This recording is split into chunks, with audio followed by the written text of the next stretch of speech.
everyone, I'm Anna Kachikian and you're watching the Armenian Report. We have brought together a panel of youth to talk about race relations in this country. They are half Black, half Armenian, and we're going to talk about what it's been like growing up being half Black, half Armenian in the Armenian community. We're going to hear their voices. We are going to talk about the recent Black Lives Matter movement. We're going to talk about the protests versus the riots and the looters. We are going to hear their personal experiences and their stories of growing up being Black. We are going to talk about how can Armenians do better as a collective. There are all sorts of Armenians now, especially living in the United States and around the world. And how can we be inclusive and how can we embrace all Armenians of all shapes, colors, size? What I did was I broke it down into different categories. First, we're going to start off with being Black in the Armenian community, and then we're going to hear the voices of Black Armenians, and then we're going to talk about the riots and the looting and why it's different from the protests. And then we are going to finish it off with everyone's last thoughts of, will we ever live in a world where there's no racism? All right, you guys, the first panel we decided is going to be being Black in the Armenian community.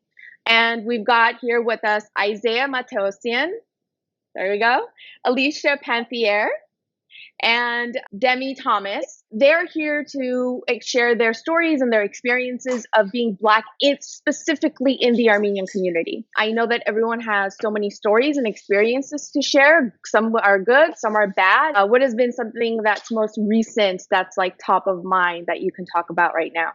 For me, as of right now, I've been shown nothing but the utmost love and respect from the Armenian community. It was more so growing up as a child in like the mid to late 90s, where I constantly felt like I had to prove myself and prove my Armenianness to my Armenian friends because they didn't believe that I was Armenian because I don't look Armenian. So that's where the struggle came for me, where I was constantly having to prove myself. And a lot of the times my friends' parents wouldn't even let them come to my house because my stepfather's also Black. So that's kind of where my struggle with like socializing, was a little difficult for me growing up. But as I got older and, the world started to see, that there is, more than just one culture you can coexist with, it became more acceptable to have, mixed relationships and mixed friendships and things Demi, like that. When you were growing up, were you aware of that? Or you realized that when you got older? No, I was fully aware. No, my parents made sure that I was aware of who and what I am and why I experience the things that I do. So who did you get to talk about that? My mom and my stepfather, for the most part. Yeah. What about Isaiah? You're shaking your head. Yeah. I can definitely relate with that, Demi, because growing up, like that constant feeling of having to prove yourself, making sure you always look like presentable and everything. Always like on top of the things. And my mom had to talk to my siblings and I just about hearing certain words. And if people stare, don't get all that's a lot of staring. Yeah, a lot of staring. And just like having to look out for the word Sev and all these different things. And I can definitely relate with what you're saying. Have you guys ever been to Armenia? No, I haven't. I wish. I would love to. You haven't? I like to do that. Okay. Armenians, I think we just have a staring problem. If you've ever been to Armenia. I agree. I can agree with that. If you ever been to Glendale, you'll notice that. That's right. Glendale for sure. So California. Where did you guys grow up? Glendale, California. What about Illinois? Yeah. Detroit, Michigan. So Detroit, Michigan, Isaiah has a fairly large Armenian community there. Yeah, it's mainly in the suburbs. It's like Dearborn and Livonia. That's where most of the Armenians would be located. And Detroit, I lived in the Black part of town, so they didn't really care what it was. But when they saw an Armenian father in the household, people looked kind of like, "Is this you?" Oh, yeah. I mean, it was just a lot of. I had to explain more to the Black side that I was one of them more than it was the Armenian side. So it was the opposite for you. Yeah, it's the complete opposite for me. But when I got older, and I got more in touch with the Armenian side because when I was a kid, I just thought, hey, my dad is different. My dad and my mom, or my dad and my mom. I didn't think different skin tone and anything like that. That's not the way I look at things. You know what I mean?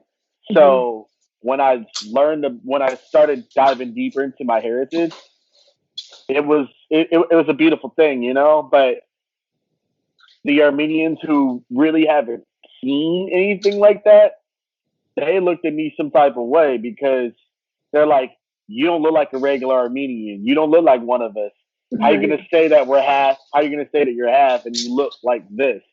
Blah blah blah. And then there are people who I do music and stuff, and there's Armenian rappers I've tried to work with, and they've literally told me straight to my face or in emails that they don't believe me, and They don't stuff like that. They don't believe you what? That your They don't last believe name They is don't. Matteosian? that I'm Armenian as well as black. But your last I've gotten that too. But Oh you my have an gosh. Armenian last name. I know it's easier Right, for you're a you. step up. You're a step up. I know. From us. I have an Armenian last name, but when I was younger, I didn't have my Armenian last name. That is something I got legally changed. Yeah, Do you want to to talk about honor my that? father. Okay. So my father, yeah, I'll talk about it. My father passed away when I was 14, and then there was a way to honor my mom and my dad because I had my mom's last name, and my dad's last name obviously is Matteosian, and I wanted when I got older, I wanted to honor my father, so I added it to my name, and it became that. And my mom was absolutely cool with it, and yeah, she's like, I want you to honor where you've come from, and I can't deny that from you, and I love you regardless. So it's a unique journey how I got to this point, how I'm here with you guys today. So Alicia, yeah. what's been your experience? So for me, I I relate with a lot with what Demi was saying, but then also with me, it's I'd say I had like two different sides, two different parts of myself, um, that like I kind of had to merge together. So when I would go to church, or I'd go to like camps, high camp, and all these different camps, I'd have like my Armenian friends, and I kind of live like that side of my life. And then when I'd come home to mostly my dad's family, and we kind of just like experience like that culture. And the community I live in right now, it's really diverse. So I've always grown up with a large group of diverse people around me. So I kind of never really thought about it, but I had to make sure I thought about it just because um, I didn't want to look out for things, but I had to look out for things because I didn't want to feel like I was being disrespected in any way. So my mom was like, I want you guys to be aware of your surroundings and everything. So just kind of like at a young age, just kind of seeing the raw realness of what the Armenian community can be. It definitely can be really negative, but there's been a bunch of positives out of it as well. So I can't just say I like loathe it, because I actually really do love it. So Can you talk about some of the negatives? so actually I have a few. My mom's family, her immediate family, disowned her when she decided to marry my dad and start a life with him. So to this day, I see him at church. He serves on the altar. My mom's other brother, he is in a different state, but both my mom's parents passed away by this time. And it's funny because my mom's parents were both really accepting, but her brothers weren't as much. So they kind of disowned her. And to this day, we still see him in church, but it's just kind of like, hi, bye. Can't spell my name right still, but it's okay. So I feel bad for my mom in that way because that's her brothers, and I could never imagine that for myself. And it's just crazy to wrap my head around that. Just because my dad's skin color was different, it caused her to lose her brothers. But that's just one example. Another example would be for the 100-year genocide service we had in the Chicago area. My brother got to carry the procession cross because he served on the altar. So How old is there was he? a lot. Right now he's 20. So, but he's been serving on the altar since he was like a little kid. Yeah, There's a group of them in my church. But yeah, there was some backlash because of that. Like, why is he the first face you see? Why is he representing the Armenian community and things like that? And some other things, just like people always, it's not as big, but people always saying like, oh, I'm surprised you know that. I'm surprised you know what's going on. Like things like Isaiah was saying, just like people like not really wanting to believe it and like always having to make a comment about it. So Right. there's a few Always different things. some But, slick. yeah. Do you consider it a compliment when an Armenian says, "Oh my God, you're Armenian"? Or no, that's annoying. Honestly, yes. Yes, I do. Yes, I Because do it's when like, it comes to that. oh my God. There's, Yeah. oh my God, there's another one of us. Yeah, Yes. Because my niece is annoyed by that. She's like, "Oh, stop!" Like she hates It's it. only annoying when you constantly are being compared to, you know, like other mixed Armenians that are younger than you. Let's just say, What do you mean? like like celebrities and things like that. Are we talking about the Kardashians? Are we trying to? 120% This Kardashians. this early on, I'm already. Or the early part of Saint Kardashian West life. All right, let's talk about it. Northwest or something. All right, let's talk about it. Like, does that annoy you guys? Do the Kardashian family? It doesn't. I mean, I wouldn't say that. I would just say I'm my own person. I look like me. Yeah. Right. I don't look like anyone other than myself. Correct me if I'm wrong. I didn't mean to say it as a negative. I don't think anything's a negative. You're bringing awareness to something. I just think that if you're meeting someone, you should take that person for who they are and not use stereotypes. That's the one right there. There you go. There you go. You know what I mean? That's it. Yeah. We are a very unique type of people.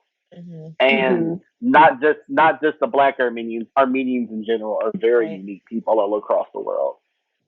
And a lot of people need to know how we are. Okay. Any last thoughts, you guys, before we close this panel off? I will say one thing about Kim Kardashian. Even though the Kardashian Jenner family can get really, really annoying and overbearing at times, I will say they have been very consistent about bringing Armenian awareness and absolutely stuff in a genocide. They have been very, very for sure. They've used their platform and their privilege for all the right reasons when it comes to us. So I am very appreciative about it. And I agree. Yeah, I agree as well. Definitely. All right, for our second panelist, we've got Aram Brunson. We've got Levon Brunson. Yes, they're brothers. And Alisha Panthier still joining us. We're going to talk about, we want to hear the voices of Black Armenians, right? And welcome, you guys. Thank you for doing this. Thanks for having us on. All right. What has it been like to be Black in the Armenian community? It's definitely interesting, for sure. I mean, we stick out, obviously. I mean, at least I do. So, and my siblings and I do. So it's interesting in that way, but it's also, it's kind of just like, it's nice because you're different. And I feel like when you have like different parts of yourself, you always like to embrace them. So I feel like, in my opinion, I just love embracing the different parts of me in the community, and then also letting people know about me and know where my dad's side is and everything. So yeah. Yeah, it's interesting because for Levon and I, particularly because our mom left Armenia during the collapse of the Soviet Union. There was very much so. It was during the Soviet era. There was a lot of religious repression. Right, not many the activities of the Armenian Orthodox Church were kind of suppressed very much. So for us personally, we weren't really raised in a religious household or a Christian household, so we didn't go to things like church, for instance. So, and that's where a lot of the Armenian community is tied to church, to like church events, things like that. So for us, we didn't really have that exposure to the Armenian community there, but where we did have exposure was kind of to general events or to like family friends, where we had like kefs, and things like that. Meeting with family friends as opposed to the general church community. I would make it. Yeah. Go ahead. Sorry, I can't believe you said that. I have to point this out. So apparently I could be your mom. I don't know how old you are, and I will not tell you how old I am because I left during the Soviet time too, and I didn't grow up in a religious home. And for those people watching and don't know, during the Soviet time, communism equals atheism. And so we weren't allowed to go to church and do the whole thing. And so then this book came out. This is the children's Bible. And I remember my grandmother brought this Bible, and I didn't know it was a Bible. I didn't know what a Bible was. And she said, I'm going to put this book under your bed, but do not tell anybody it's there, okay?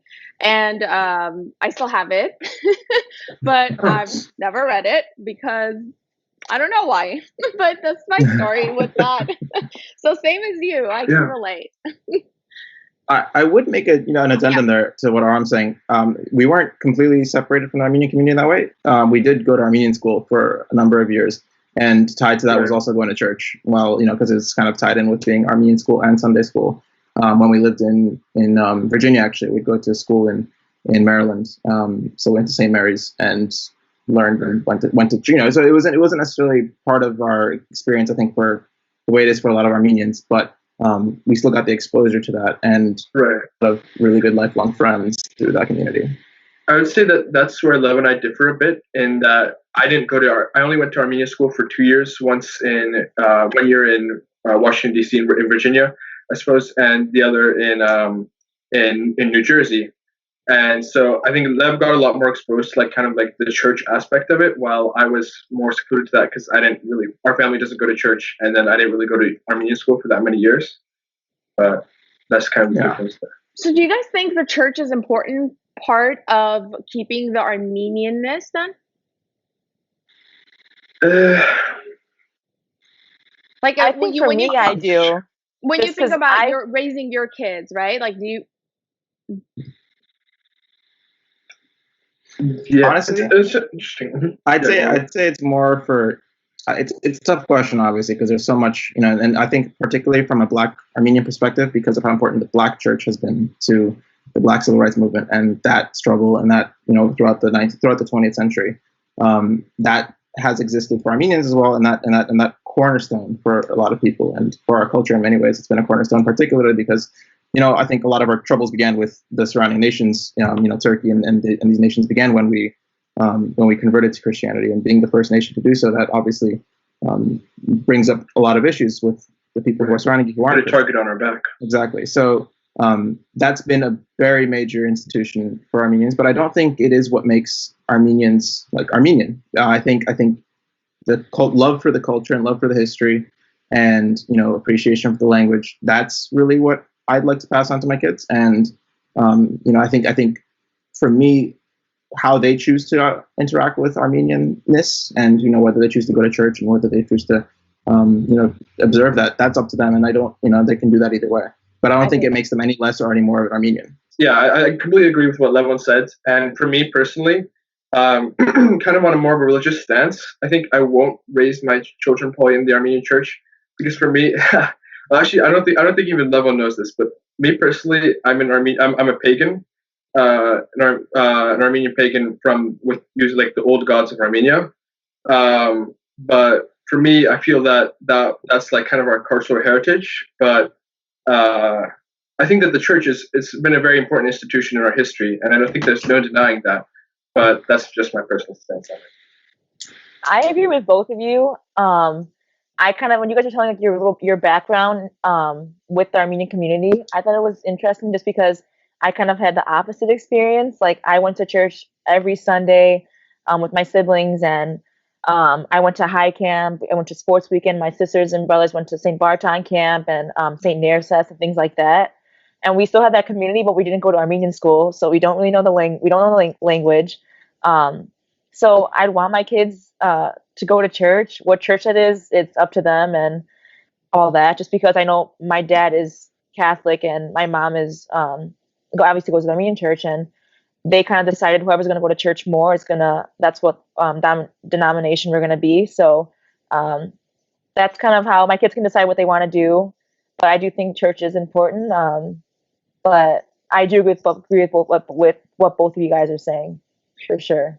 What would you say is the difference between like your voice versus, I don't know, another Armenian? Is it different, or there's no difference? And if there is a difference, what would you say the difference is then? Yeah, I would say that it's kind of we're of two worlds in a sense that we're both part of the Armenian community and part of like the Otar community, in that we have that we're Armenians and we're also Black, right? So we have that double kind of perspective, being able to say, while an Armenian who just has Armenian heritage, right? They're completely within Armenianness, and they can only speak from the Armenian perspective. So sometimes, like even for me, sometimes it's hard to imagine why people would think certain things about Armenia, or like not know about Armenia. But like if you look at it from kind of a different perspective, that's kind of reveals the truth about what Armenia is to people who don't really know about it or who aren't Armenian. But someone could argue and say the same thing about being Armenian and American, right? So then, like, everyone in the diaspora is basically carrying two flags, or even more than two, right? Yeah, that's an interesting point. Yeah, I feel like with that, the appearance has a lot to do with it. Because someone could be two different things, but then they could still look Armenian, and it's a little different from us. If that goes along with that. Right, that's true. Yeah. I do think. I mean, the question originally being like, do they have, do we have different voices? I think all of us do, and I do think that diaspora Armenians who are American and Armenian do have a different voice as well. It isn't to say that and there's no no one has any more powerful of a voice than anybody else. I think everyone has different experiences to share. I think our experiences are just particularly different than I think a lot of experiences. Exactly as Aram and Alisha are saying, we can't really hide our identities that aren't Armenian. Those are very much the. Levon, can you talk about the different experiences? I want to paint a picture for people listening and watching. Yeah. It's a matter of, I don't know, I've been thinking about it a lot in the last couple of weeks. It's a matter of blending in, I'd say. And I thought about this not in the sense of blending in and being Armenian, but for us, on the other hand, though, there's also that concept of we're also able to like hide our Armenianness in some cases where it's also useful in that way. So I've thought about in places that it might be dangerous for an Armenian. If you're in Azerbaijan, or if you're in Turkey, I think the difference in the voice is just that Armenian Americans, they don't have to contend with the second culture as strongly. I think being an American isn't as defined a culture, and I think it's not as defined, just one by the large number of people that are still contributing to defining that culture. Country music, Levon. Yeah, fair enough. Fair enough, exactly. But it's it's still very much, as much as we like to think it's no longer a melting pot. It's still a melting pot. Yeah. I think one of the biggest problems, or one of the not problems necessarily, one of the biggest talking points is that being Black doesn't mean that you're not American. I think that's one thing that's often a mistake that's made, and I don't think to say that, to make the distinction between when you say American, I think obviously you can look at the numbers. Sure, most Americans are going to be white Americans, but when you're being honest with it, American can be anything. I think there's always an element of surprise when you say, like I say, I'm American, and if the person doesn't know, what I look like, right? Or if I'm talking to an Armenian, right, and I might, or I'm talked about, they might say like, oh, he's American.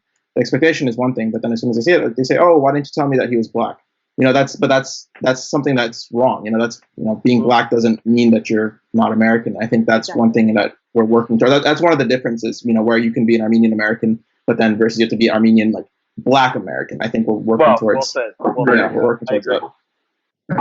Definitely. I agree. I definitely agree with you. That's why it's like, when I think about the American culture, it does encompass so much of it, right? Because I grew up so heavily involved in the pop culture of America, because, it's like the coolest thing to be a part of, right? Like everything American culture is the music, the clothes, the fashion, right? All of it is, I think the world looks up to American culture, but then there's so many different pillars of American culture. And, it's like some of my friends, were gravitating towards So the goth culture, the heavy metal culture, the punk culture. I mean, exactly. I grew up in the punk and heavy metal scene. Exactly. Boy, but that's a differentiation with that. Devin, you brought up a good point. And again, like what you said is that when I think about American, I don't think there isn't like this image of an American in my head. Yeah. It's like America. Right. Yeah. It should, yeah. I like that you pointed out, the country music actually earlier, because country music originated from, from slave music. That's from music made by slaves, and playing on the banjo. And I've been to the country, country country Hall of Fame, country music Hall of Fame, the Rock and Roll Hall of Fame, and I've seen they have the history there, and they show that it was created by these Black people who were here and making music, and it was changed a lot, and taking inspiration, and in some places just obviously plagiarism. But as Armenians, we should look to that and really appreciate that. Black Americans have contributed so much from the very start. This country was built upon Black labor, and Armenians should appreciate the fact that we're so old, and there's so much of the rest of the world that has grown out of what we've created. And from having the first the violin and the shoe and all these things that are kept in these museums in Armenia that we're trying to tell the world we were here and we've created and we've been here, and we're a cornerstone of civilization. So for Armenians looking at Black history and looking at Black Americans, I think it's really a matter of education. There's so many parallels to be drawn and an appreciation to be found for the struggle that we both face. That these conversations we have are something that are very, very, very, very deeply connected. Right. I agree. Okay, Hi, I'm Audri Bartholomew, and I just kind of want to touch upon what we were saying. I think one thing that is interesting is a lot of people that are not from America, they have this idea of what American culture is, and it usually doesn't involve Black people. It's just usually they're like, "Oh, you're American? Oh, you don't look American." It's like, and they always ask me, "Well, what does America?" Like I always ask them, "What does America look like to them?" And they just assume that it's white people, which is interesting because of course, the biggest majority of Americans are white. However, there are so many more people that live in America, and that's why we always call ourselves a melting pot. And it's, I think, unfair to kind of overlook the other cultures and races. So I kind of want to talk on that. Plus, white isn't a culture itself. You have Irish and Germans, and that's what contributes to race. And so I always think it's interesting when people are like, look American to me, and I'm like, I don't know what that means because I was born in America. That's all that should matter. So I think that's one interesting thing. And I know we talked about that earlier, and as far as parallels between the Armenian and the Black community, I know Levon touched on this as well about not just Christianity, but church in general is a really important part of, I think, both cultures. And I know we talked about Armenians were the first nation to adopt Christianity, which is, I think, whether or not people decide to follow that faith, it's still the foundation and basis of who we are. And that, that comes from when you have, for kids, their christening. So, we really ingrained in our culture, and the same thing with, the Black culture. You have Christianity adopted from slavery, and that was a way to find refuge during that really tough time. So I think Christianity really, I think, serves at the base of both cultures, and of course that's not something that people have to stick to because people are going to follow what they want to. But I think that's an important parallel to bring up when you talk about both cultures. Amen. What do you the conclusion of this? That part. I love talking about this kind of stuff. What do you guys have to say to that, Levon and Isaiah? She's 100% right. No other way beyond it. She's completely correct. Yeah, it sounds conclusive because it's not really something you can contest. It's honestly looking at history, and I think that's the biggest thing that any of us can do right now. Just look at history and draw conclusions from it, and really examine the details and look at the numbers and look at what's happened. And that's how that's how any of the conversations should start, and that's how they should all. In conclusion, I just want you guys to, if we are on the topic of voices of Black Armenians, what can we do to make it better for the Armenian community?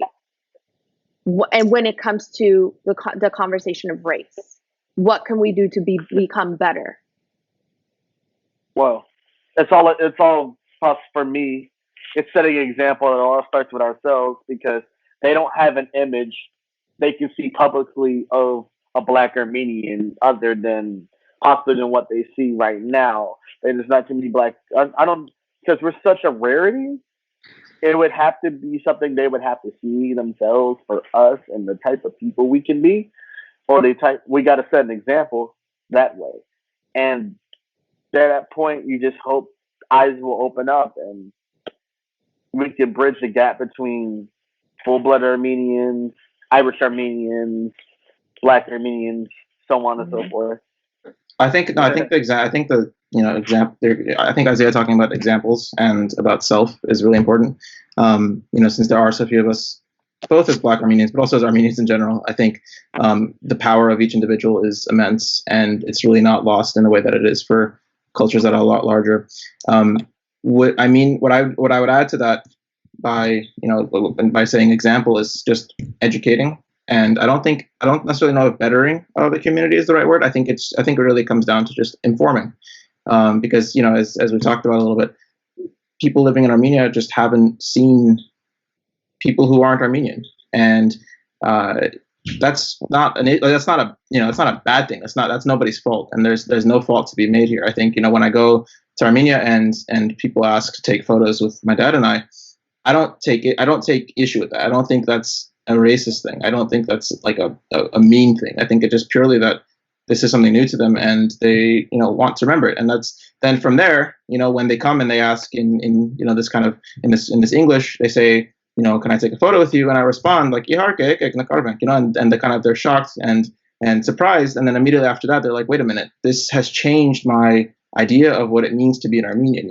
It's not just about the looks. It's really about, more so than that. It's about the culture. It's not just about the language either. It's about attending the culture. It's about, and by that I mean just really, it's about being Armenian rather than looking Armenian. I think that's the important part, that we're changing that concept and we're really broadening what it means to be an Armenian, because honestly we have to. There's so few of us. If we remain stagnant with this and we choose to say this is an Armenian and that's narrow-mindedly that's the only acceptable definition, we're gonna die out eventually. We have to be able to expand and say no, there's more of us, and what it means to be Armenian is more than just by blood. It's by virtue of who you are and how you choose to behave as an Armenian. So I agree. Yeah, that's a point. Yeah, and I think a lot of it is stepping back and out of yourself and assessing where your stereotypes are coming from. If you're projecting on other people, I think the best way to just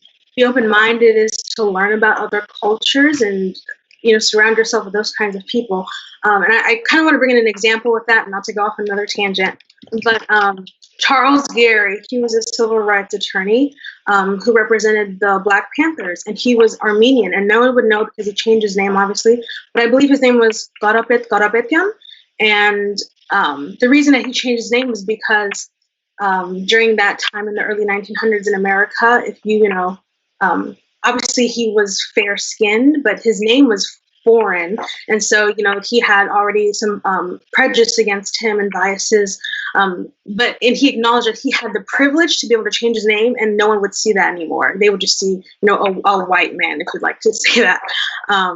So I think it's just assessing your bias and your privilege and then using it for good. I mean, what he was able to do, he was able to get, the Black Panthers free. And he was able to represent the people that did not have a voice in this country. And he was able to get them out of those situations because he was able to look beyond his life and see how he could serve others.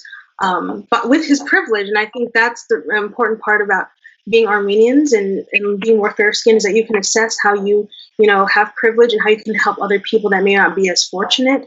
And I think that's the really important part, that I think Armenians can help other minorities, because we do identify as minorities still. We've been through so many terrible things ourselves, and we can, I feel like, gain insight into how other races might feel, because you see the Armenian genocide, you see slavery, and although you can't equivocate them, you can see that they're both traumatic things that happened, But as both people, we've come through them, become stronger, and we want to assert ourselves in this country and make sure that we're still afforded the same opportunities.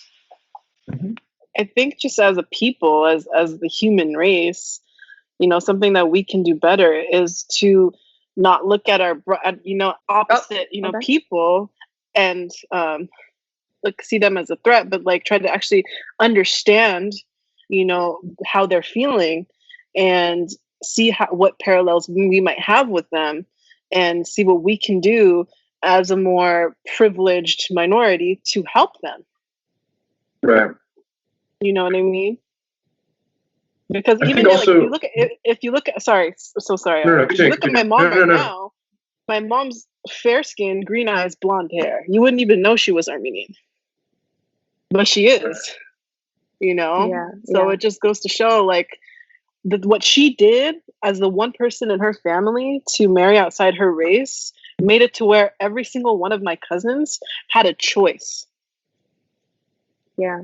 They had a choice. They got to choose their partner. It wasn't forced on them. So I think we just need more people like that. That's just coming from me.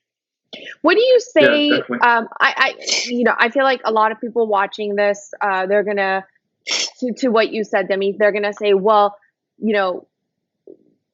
giving our children the choice to choose who they marry may eliminate the Armenianness. That's not true because my first language was Armenian. Right. I didn't go to Armenian school, but my first language was Armenian. My babysitter from 6 months old to 9 years old only spoke Armenian to me. Most of the culture I know is Armenian. I grew up more Armenian and with my mom's family more than my dad's side. I am still in touch with, my Blackness, and I have experienced both churches, but I was raised very Armenian. So I'm living proof that that's not true. Right. I completely agree with Demi.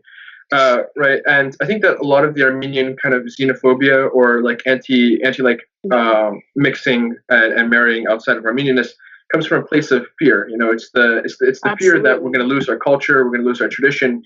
There's the fear, it's the idea that, all these things have happened to us. They've already tried to wipe away our traditions in Turkey and across in xenophobia across the world. And now if we mix with outsiders, then we're going to lose it completely. But I think that there's an expectation that that's going to happen simply if you don't marry an Armenian, as opposed to the expectation that should be that it's the responsibility of any Armenian who is proud and who is patriotic to teach their children, regardless of who they marry, the culture, the traditions, the language, And it's not about who you marry, who you choose to end up with, but it's about how you choose to live your life. Exactly. What kind of a person they are, and the morals that you choose to lead your life. Right. And I feel like with what both of you said, it's also being inclusive and not being exclusive, and that's always Right.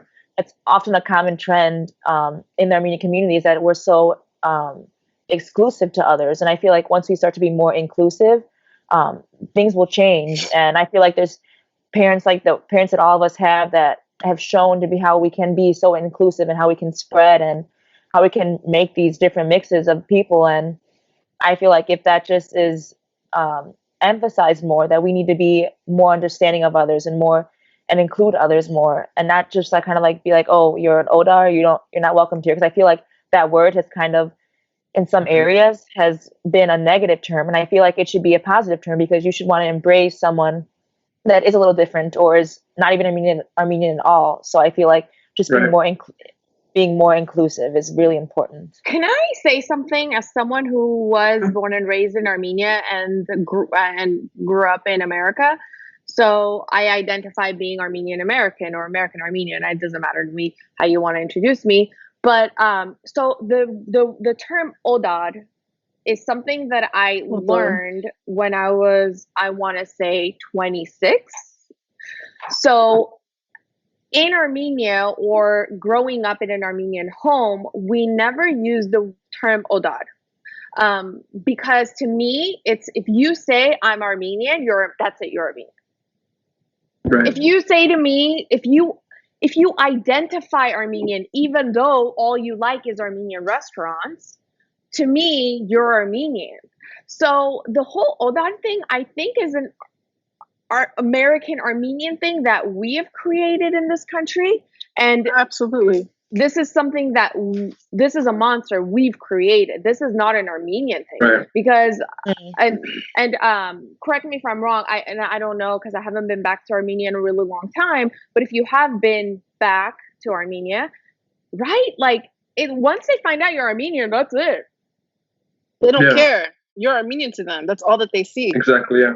Exactly. It's So all that they see. So I want us to be very discreet about the Armenians living in Armenia. Like, those Armenians are different from the diaspora Armenians, because the diaspora Armenians are too busy. Like, what kind of Armenian? How Armenian? Did you go to Armenian school? Like, I get asked all the time, like, did you go to Armenian school? No. Oh, like, what? Yeah. Right. Why should that matter? So this could be, an Armenian diaspora thing we're discussing more than an Armenian thing, because I don't want people in Armenia watching this to go, what the hell are they talking about? Hiya. Definitely, yeah. So yeah, I think it's definitely like an application of racism in the United States, especially to the kind of Armenians coming in. It's kind of a meld, and very unfortunate, the worst kind of meld of cultures, in that if the U.S. kind of, there's things like the one drop rule, for example, right? When the U.S. still had slaves, and even past that with Jim Crow laws, for instance, right? And these kinds of things, and the U.S. being the U.S. culture, racist U.S. culture, a lot of the in the past couple centuries, was that we are here, white people are here, non-white people are here, and there's like this very, very, very solid line between them. And I feel like when Armenians immigrated into the United States, there was that kind of carried over, creating the kind of Otar versus High kind of this difference. And then kind of from there, even differentiating, oh, he's Beirutsi, or he's Parska High. And I think, like, even for example, my mom was talking to someone a couple years ago, and they said, like, Armenians living in Artsakh aren't really Armenian. And I was just completely shocked. So I was like, is that why we've been fighting for the last 20 years? But it's kind of, I think it's not native to Armenia, but it's this U.S. carrying over the sentiment, when we should be proud that we are united as Armenians, and that's something that is native to Armenia. That's, if you look at Armenian history, the one thing that you can take away is that when we're united, we are strong. We have empires like Tigran the Great, and when we're divided, we fall. I like that, Aram. I absolutely agree with Aram on that one. Yeah, me too. For our last panel, we are going to talk about the current events. We're going to talk about Black Lives Matter movement. We're going to talk about the protests. We're going to talk about the rioting and the looting. All of it above current events. Let's talk about what the Black Lives Matter movement has done for you guys. How you've contributed to it. What you think of it. What does this mean to you? What United States as a culture, as a country, what we're going through right now. I guess I can start us up in saying that it's been, I mean, particularly, I want to say that, for context of what today means, this has been a conversation that's been started up by the death of George Floyd on May 25th.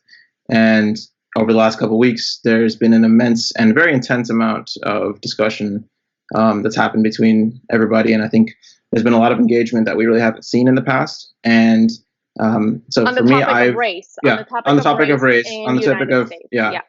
of race and police, and I think one of the big things, particularly within the Armenian community, that's kind of a point of contention, is what protests mean versus what the rioting and looting mean.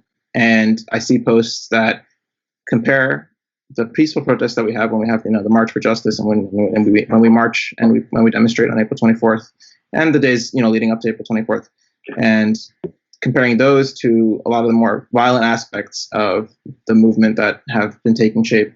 And I think that's really dangerous. And I think that's intentionally misleading, because taking the worst parts of a movement, and I don't think they even represent a movement. I wrote pretty extensively about this, and there's been a lot of controversy on this, because so many of the people who have been using this as an opportunity to just loot and to destroy things, and particularly Black communities have been a target of destruction. So when you look at that and you don't look at all the facts and you don't do the research, you're destroying the real movement. You're destroying the real essence of the protest. And the protest is essentially that something is wrong with an American man. It doesn't matter black or white, right? This is the big point that we were talking about earlier, where American doesn't just mean white. Where an American man on American soil was choked to death by a police officer, and that's something that we can all discuss and say this is wrong and this needs fixing. But instead, the conversation becomes, look how bad Black people are at protesting, right? You take the worst group, the people who are using this as an opportunity to just commit violence, and saying that's representative of this whole movement. And that's a way that we say, then, okay, the conversation changes and we forget about this. And now, it's going to be, look at this, literally 2 days ago, right, where another shooting happened. And that's obviously, this is not something that we've really had time to discuss or talk about. And there's no right or wrong answer about these things. But the point is that this is going to continue happening, and that we can't shift the conversation in an attempt to say, we're so much better, our victimhood is more important, or we're better at being victims. That's really dangerous. I think kind of going off of that, what's really important before you even get into all that is to know the history, I think, and that's where people are not understanding, is where we're coming from. And this is not new. This is not the first time that a Black man has been killed by the police. Like, nothing is new here. This is stuff that we've been seeing, and it just gets to the point you get tired, and I think everyone can understand that. You keep poking, and someone's gonna, get upset.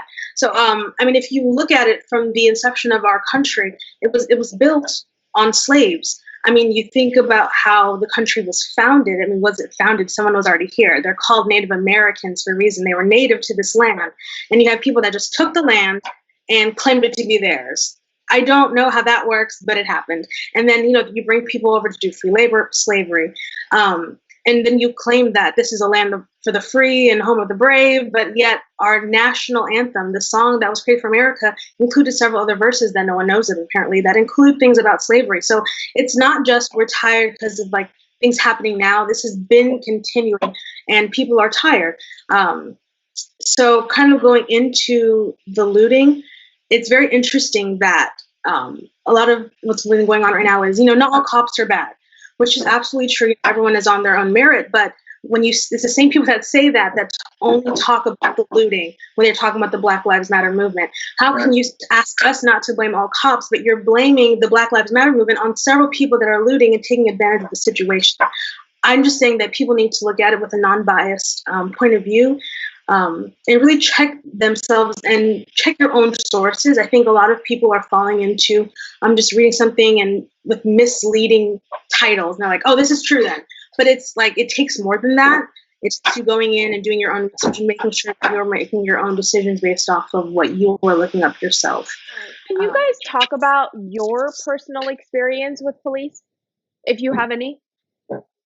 My personal experience with police has been, for the most part, and this is what guides a lot of my decisions. So I try to be as logical about them as possible and just look at it from a historical lens. My personal experience has been for the most part good. It's been, and that's my expectation of police. It's that most encounters will be fine, and that most of them are okay. And I have had the cops called on me just randomly. I was sitting in my car with my brother next to me, and then within 10 minutes, the cop came up and asked me. I was doing in this neighborhood and made the claim that there were a lot of, house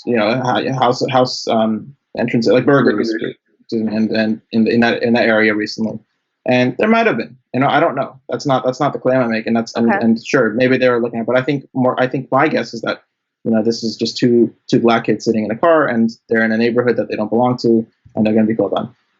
I was lucky that nothing happened. I complied as best as I could, and there was an incident. But the point is that that's not what matters. What matters is the fact that you can comply, and even no matter how well you comply, this can still happen. You look at Philando Castile. That's probably just such an excellent example of this. He's get pulled over, he complies everything. He's very kind. And this is to the people who say, "Oh, if I were them, I wouldn't have died." Or if the kind of people who are saying in response to Eric Garner's death, saying, "I would, I can breathe because I follow the law."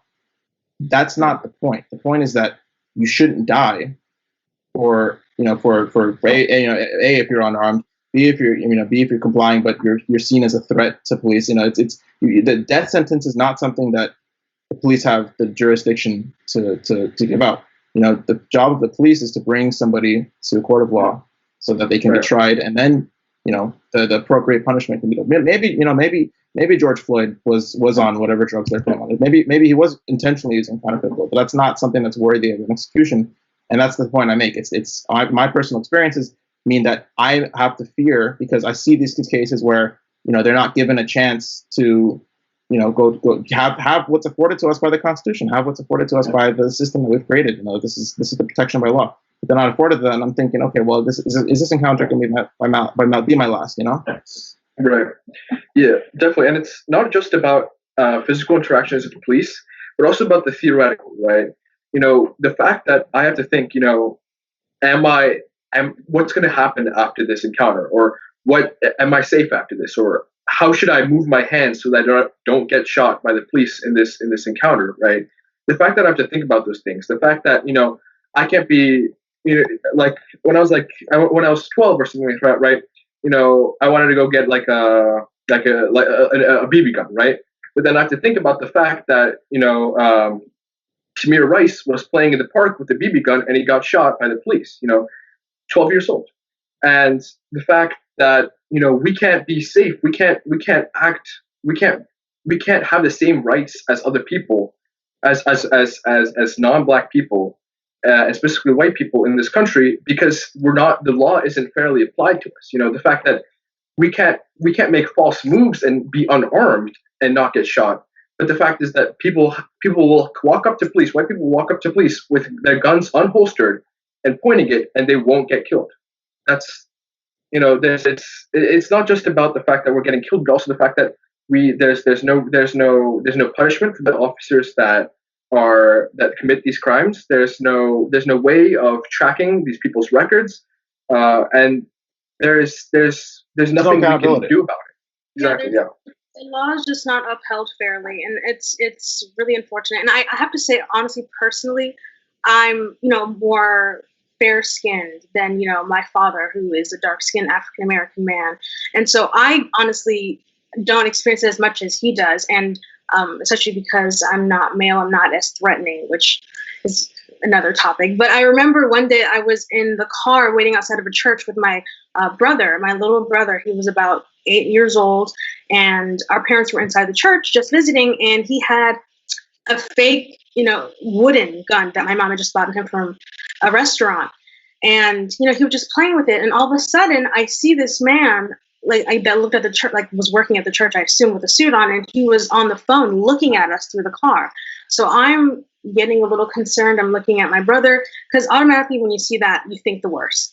And literally, as I'm telling my brother to put the gun away, even though it was fake and he's just a kid, I see cops coming into the church parking lot, and I immediately threw down the gun and I opened the window. I was like, "Sir, do we have a problem?" He was like, "What are you guys doing?" And I was like, "Well, this is a toy gun." He was only about 8 or 9 years old. And when you think of stories like that, it immediately reminds you of Tamir Rice and how badly it could have gone had I not tried to de-escalate the situation or try to explain it. It's just, when you hear those kinds of stories, it breaks your heart. And I mean, even stories of my father where I was there to witness. I mean, my mother, who is Armenian, she had to step away for a second at a restaurant, and my father held her purse, and the cops literally attacked him because they thought he stole my mother's purse. And it's just, being Black means that people assume the worst of you without even knowing who you are and getting a chance to talk to you. And so just kind of coming from those situations, it creates a distrust within the African American community of police officers. Does it matter what part of the world you're in when you are experiencing that? Does it matter where you are? Does it matter what state you're in? Does it matter if you're in Armenia? Does it matter if you're traveling? What? It matters to a certain extent. Oh, go on, yeah.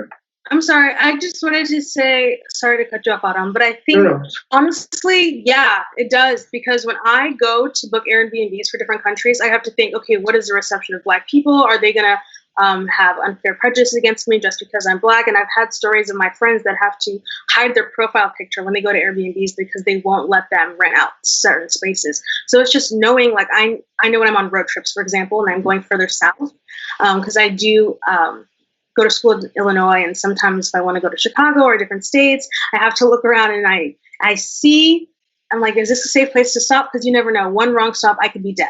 So it's just making sure that I'm aware that it's a heavily populated area or there's some diversity in the city. Otherwise, I don't know if I feel safe and comfortable where I am. So I think it is not only in the state, like the states in America, I think it's a worldwide thing, but it's just knowing your way around there, having friends that live there that could help you. Right. Yeah, definitely. Yeah, I mean, for us, like living on the East Coast, there's certainly not as much physical racism in terms of like, cops stopping you or like, or racist slurs, for instance, right? But it's also, there's a lot of invisible racism in like the way people treat you and the way people kind of talk to you. And I feel like it's kind of it's almost like a percentage, right? It depends on how strong the racism really depends on where you are in the country, but I'd say it always exists no matter where you are. And I want to say that it's I think the most important takeaway is that when people hear that, I think one of the biggest fears people have is being called racist. And the point isn't to say that like all of any group is anything, right? I think absolutes are tough or like are a dangerous thing to say. It's not to say everyone is this. But the point is that it's a particularly intentional way of thinking, I think, by a lot of people. This isn't to say that all of any group are anything. This isn't to say that all white people are racist or that any group is worse than any other group in doing this. I think we all have kind of inherent prejudices that just exist as humans, but some of it isn't. A lot of it isn't inherent. A lot of it isn't stuff that's naive. A lot of it is intentional. And what I mean by that is I see these statistics that are floated around every few years, and every so often I see it on my Facebook. Things about black on black crime, and I say this black on black crime because that concept in itself is a misleading concept, but also black on white crime. And the numbers that I see are whites killed by whites, for example, are 16%, and then whites killed by blacks are 81%, and blacks killed by blacks are 97%. Mm-hmm. And I want to address those because people make their decisions and make their judgments on things that they believe are rational. I'm not, if you're a rational person, you look at the numbers and you think, okay, well, statistically, this is what I have to deal with, and I'm going to make my judgment based on that. But in reality, the numbers, if you look them up, are actually far lower than that. White people killed by white people are actually 81%, not 16%. White people killed by black people are actually 15%. And black people killed by black people are 89%, which is pretty much the same as it's close enough to the white on white statistic. And so are you saying that the statistics that the official, like these official statistics that are released, are wrong? No, they're not official statistics. They're just statistics that somebody made and posted them to Facebook, right. And they gained traction, and they got a lot of into Twitter. And for example, in 2015, Donald Trump had posted this list, and I saw this on my Facebook 2 days ago. And what I'm saying is that these are purposefully misleading statistics that guide people to believe things about other races that are wrong. If you look at this statistic, you think, wow, black people are really violent, and they're criminals. And this is the exact same stuff that happened, 100 years ago and 150 years ago, when things like the black codes existed, where you could get arrested for obscene language and for things like not being employed, vagrancy laws. No matter how long, you could be off work for a day and you'd be arrested and forced to work as unpaid. And so those numbers fill out those statistics. And then what are you supposed to do as a white American at the time? Obviously, if you have, if you're black, if almost all of your black population in your area is criminal, then you're going to make these judgments about it. And that's how racism gets its start. It's this misinformation. That's why my biggest thing to say is that education and information are the biggest tools in this fight against racism. Anti-racism is all about educating yourself and studying the history and knowing the truth. Do you think that racism is on a spectrum? And I have two questions in one. Do you think racism is on a spectrum? And do you think that there will ever live in a United States of America that has zero racism? I can start at that one. I don't think. I mean, if you look again, I talked about what we're founded on. It's literally integrated in the foundation. I don't know if it'll ever 100% go away. I don't think it will.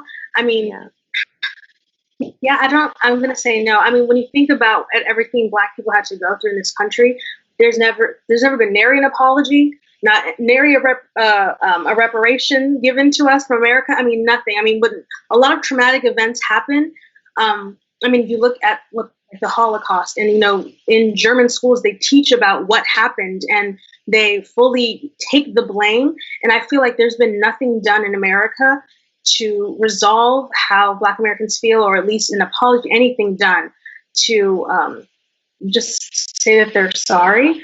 So I think that's the biggest problem. Audri, you're the perfect person to talk about this, right? So you're talking about from United States, there's nothing, right? So you can identify with the same thing with Armenians with Turkey. Exactly, and I guess right? that's why I don't.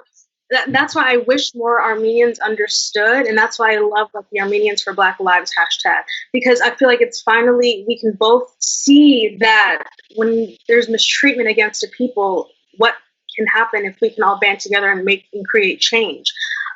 So I love that you brought up that example, because again, from Turkey, there's been no apology, nothing has happened, and we've spent over 100 years now trying to get just at this point acknowledgement and an apology, something, and we still have not received anything. So it's like, it feels resolved, and I think that's where I think the community stands. But it's a little different, because no one in this country is denying that slavery existed in this country. No one is denying that, right? Right. Right. I feel yeah. Acknowledging and then taking steps to rectify it is two different things. They're acknowledging it and they're saying, "Oh, just get over it." Nothing has been done to get over it. I would actually say it's actually very similar to the case in Turkey on the basis that in Turkey there's kind of stages of denialism, and there's the pure it didn't happen, which is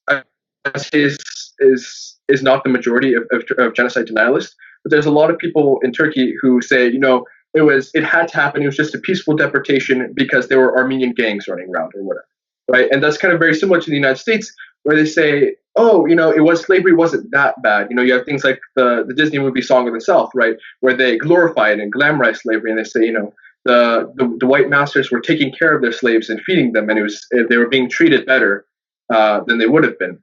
And that's kind of like that's essentially the same thing that they do in Turkey, in that they often won't deny necessarily straight up that there was something that happened, but they'll decrease the numbers and they'll say it was good because the reason the diaspora exists is because of Turkey. The reason that so many Black people live in ghettos and are caught in a poverty trap and are caught in what's essentially wage slavery today is because of slavery and because of segregation. That dissonance, I think, is the problem. Is part of the problem that I think the part of the problem that and why we can't have these conversations, because a lot of Armenians can look at the genocide and say, this is what made us do this is what's made us today, and this is why we're scarred in this way, and this is why our psyche, our collective cultural psyche, is so torn. But they look at what Black people have today and they say, oh well, Obama was president, and I go to an Ivy League school, therefore. That's it. Racism's over, kind of thing. That's it. It's the past has been rectified, essentially. The laws are there, right? There's no more. We have all kinds of laws protecting against racism in the workplace, and we passed Brown, before the education. So it's supposed to be gone. But when you look deeper into it, it's not. There's so many ways. I mean, look at Garo Paylan, right? In the Turkish parliament, right? Just because he's there doesn't mean that. There's also an Armenian museum in Turkey, right? Like, none of these problems have disappeared because these examples of change. So I think that parallel can be drawn between the two. And I think too, when you look at, for example, there was a police officer. His name was Chris Dorner. He was an African American police officer, and he witnessed his white partner use excessive force on a job, and he tried to speak up against it to the police chief, and he got fired. So I mean, there's just certain, you can't win in a system that was meant to oppress.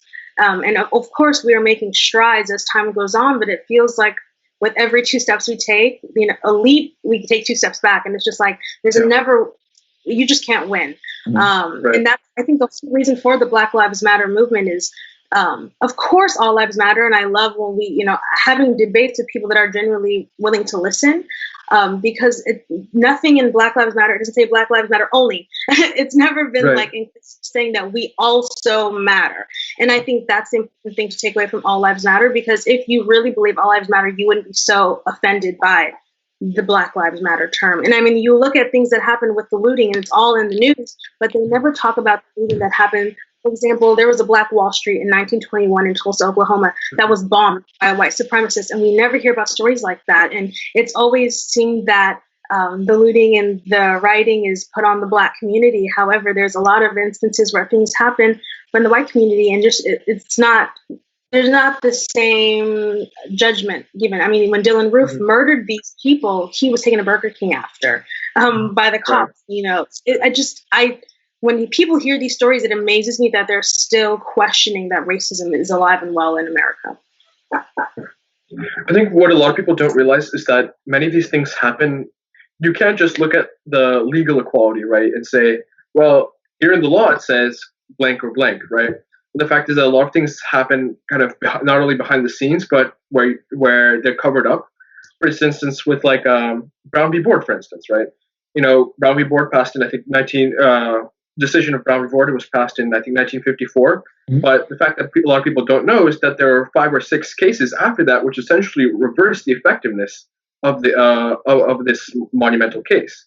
And the thing is that if you just look at what's legally there, at what's written in the law, you can't necessarily see the full brunt of racism because of our United States system. That's not a federalist system. It's because the fact that we are divided between these states, and that these states have autonomy essentially in what they can do.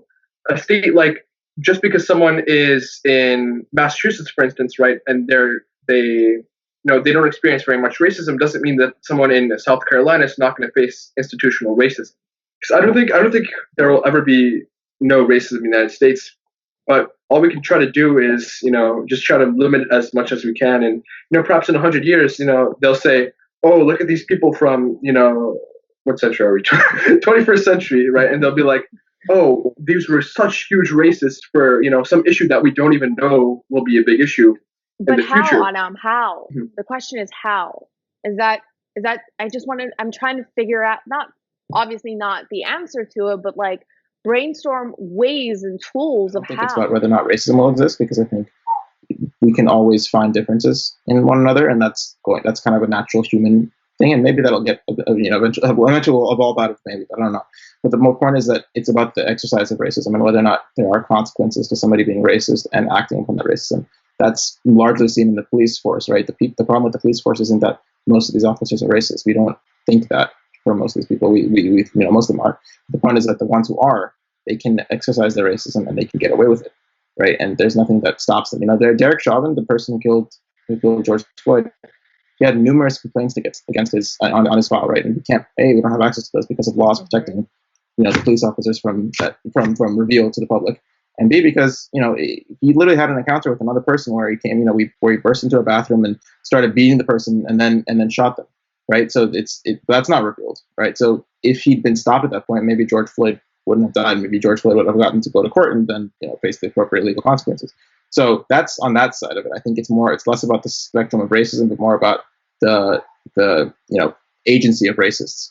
And I think for Turkey, it's that I'm racist in some ways, in that I will have prejudice against Turks and Azeris, but I think I try to give at least a fair conversation, and because I think it's more about the Turkish government and the Turkish nation that I hold responsible and hold at fault. And if after I have a conversation, they say, that's I don't agree with that, I'm like, okay, it's not everybody, and it's things like people like Enes Kanter, who is outspoken against the Turkish government, and people like the ones who protected my family who survived genocide. They weren't responsible for that. But the same thing goes for white people. It's not all white people were racist, but the point is that if you benefit from the system that that you're part of, you're responsible to that degree. It's not all Turkish people, but they're enjoying our our Western Armenia, right?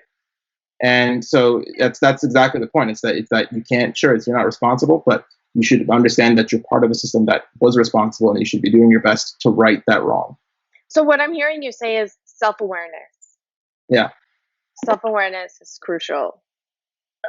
It's not about eliminating racism. It's about being so self-aware of, and also obviously being self-aware equals to like being mindful of, how, but that's human. Maybe I'm a unicorn. I don't know. Okay. What do you think, Audrey? I think it's also about. Yeah. Audrey, Go ahead, Adam. No, go ahead. I think it's also about kind of the power of racist institutions, right? And specifically the police right now. If the police are, if one police member is racist and he is shunned out of the police, then the police is not a racist institution. But if a police member is racist and they do a racist thing, they commit a crime that is racist in nature, hate crime, right? And they are protected and they are backed by other members of the police, it becomes a racist institution, no matter if one police officer isn't racist. If I'm a member of the KKK and I love black people, that doesn't make the KKK not a racist institution. But the fact is that if we can limit the power of racists in government, in these powerful positions, then that's how we create a system that in which people like George Floyd don't die. Maybe we shouldn't talk about this. It's a little controversial. It's just my definition of racism is very different than I feel like a lot of people's.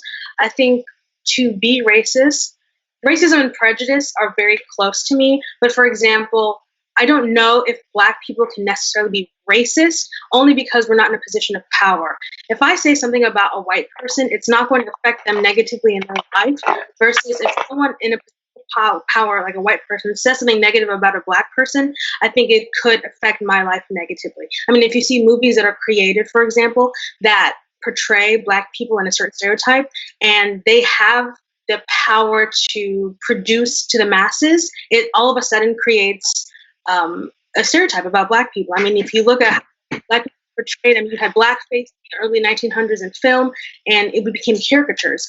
Or we were maids, or we were nurses, and I mean not nurses. We were maids and people that were in a subservient position. So that suddenly was what the narrative was about black people. So I think my definition of racism is different. I do think that black people can be prejudiced, definitely, but I think nothing that I say towards white people will somehow end up with them dead or a negative connotation. And I think the same with Armenians.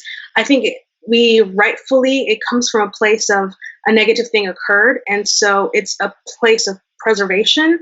And I think it's just a mistrust of people because of what has been carried out against us as Armenians. Right, and kind of on that point, I just add that I think that for a lot of Armenians, us being wary of some Turks is not like racism in the United States, in that it's about aggressiveness. It's an aggressive attack on non-white people. But oftentimes for us, I'd say it's defensive almost, in that you're preparing for the worst case scenario, in which case this Turk is a genocide denier, and this is probably what's going to happen. And you have to be prepared in that you have to be prepared and you have to stay wary, because in most likelihood, if this person has been raised in Turkey, they're going to be a product of the Turkish government and Turkish schools, which teach that the genocide didn't happen. So, but for a lot of racism in the United States, it's about attacking these non-white people, for these people of color, for being people of color, as opposed to being, I guess, defensive caution. I just think we need to look at people like get to know them for their personalities instead of skin color. And I hate the I see no color, because I think we should accept that everyone is different and love each other's cultures. But I think that we shouldn't make assumptions based off of skin color. We should definitely be trying to talk to people and find out what we have in common and find that similarity to become at least acquaintances. Yeah, I just wanted to say that what Audrey just said is the same way I feel. Just because, I feel like it's so true, because if I say something negative to someone, it could have a complete different, just the effects of if you put two and two next to each other and see them go down the road and the same different things, they'll have two completely different effects. And I feel like with that, it just shows that racism can be different and different points of view. So I just want to say I agree with Audrey. on that. And then I also want to say that I feel like racism I feel like it'll always be alive, just because there's a lot of also selective racism, which I feel like people forget a lot about sometimes, just because you can be around someone and you could not think you have any racism or prejudice to them, and then you actually can. And I feel like with that, it just kind of shows that people, like, you're not necessarily hiding, but you're not aware of it. So I feel like if someone's unaware that they can be racist towards someone, then they can't ever really fix it. And kind of like really knowing someone for their differences. Alisha, you said something interesting, is like being unaware. I feel like I'm going back to what we started off with, like the same way I feel like Armenians are completely unaware of when they're staring, they're also unaware of when they're racist. I've experienced the unawareness myself. They're I have as well. Unaware. Definitely. Like, they are very unaware sometimes, especially the older generation. Yeah. They don't know. I mean, they don't know any better, because it's like, I'm first generation Armenian American and African and Armenian American on my mom's side. So a lot of my elders aren't always aware. My grandmother, sometimes I have to like kind of correct her. And it's just about teaching them that and the history and why that is something that is racist, and making them more self-aware. Right. So in that sense, it's like we have to now give back to our own community to enlighten them, yes, on what to say and what not to say. Right. I think a lot of it is just being hyperactive. And if you're in denial that the fact that you could even be possibly racist, then you can't improve, and you can't not be racist, because there's the infamous, I have a black friend, so I can't be racist, which of course not true. is usually not true. Exactly. Everybody has potential to be a little racist, especially like everybody had mentioned with the whole Turkish discussion. Right. And there are just certain feelings that you can't really take away, but you can kind of hone those feelings and try to change the narrative. I really enjoyed this discussion today, because I love getting to reach out to people that I would have never gotten to reach out without you, Anna. So thank you. It was so great to meet my fellow Black Armenians. And it was just really insightful, because I think while everyone is both Black and Armenian, we've all had different experiences growing up in our Blackness and being Armenian and the Armenian community. One thing I want everyone to take away, I think, is just to speak up. If you see injustices, I think we do a disservice to ourselves to keep quiet and shy away from things. I mean, Armenian people, like, high in command, we're very prideful people. So I just wish that we could take that pride and put our strength into not helping ourselves, but helping others as well with their plight. And I'm just really proud to be here and to be an Armenian and get to, spread my experiences and how much I love being a part of this community. And I will continue to speak up for not only Armenians, but Black people as well. So I'm really excited for all the work that we and the younger generation is going to be implementing as we grow older and pass down to our kids and further generations. Thank you. I love that. Audrey. I'll continue. I want to first say thank you to Anna for connecting all of us and reaching out to all of us and putting this very informative panel discussion together. I think this is definitely going to make a huge difference to show the world that, we can coexist and we can co-create. And I think that the most important thing to do is just to remain self-aware and use your voice for good and to help people and to unite people. Absolutely.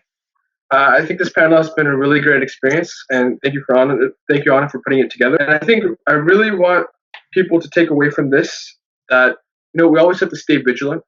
How in 1894 we were vigilant in Sassoon when we resisted unfair laws, or 1896 at the Ottoman Bank when we took it over, or Bonn when we resisted the genocide. And this is our Sassoon now. This is our Bonn.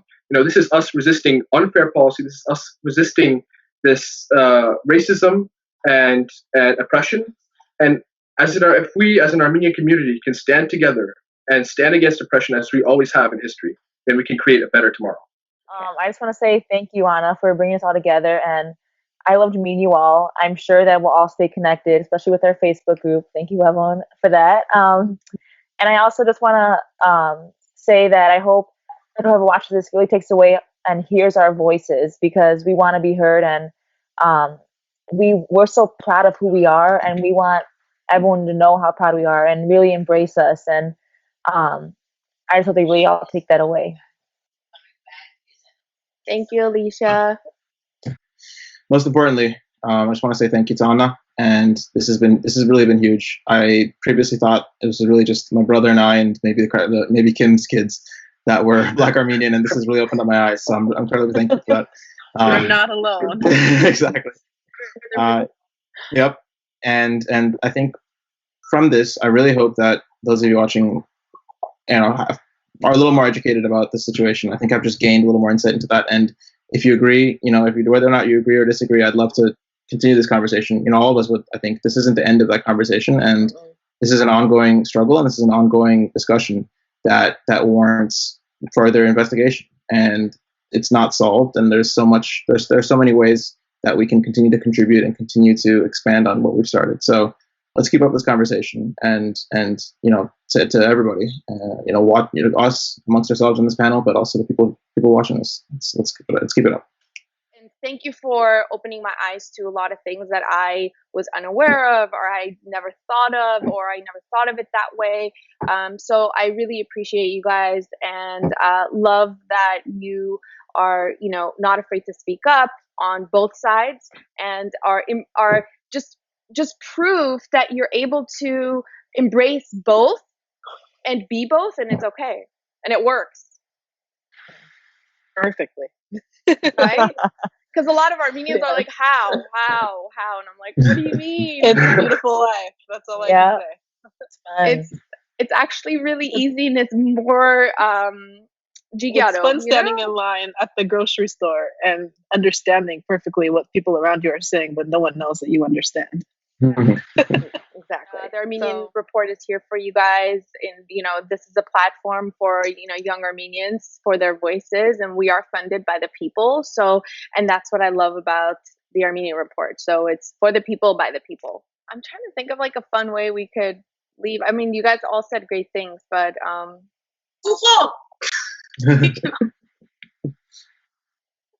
okay. Aram had a suggestion for the outro song that you could play at the end here. Oh wait, what song? Oh yeah. Do the national. I've ever heard the song Hayem Yes, Hayestu. Yes. Of course. I would have to pay royalties to the Asatrian family. Oh, that's true. Man, hiding. Thank you so much, and we'll see you online. Okay. Thank you. Okay.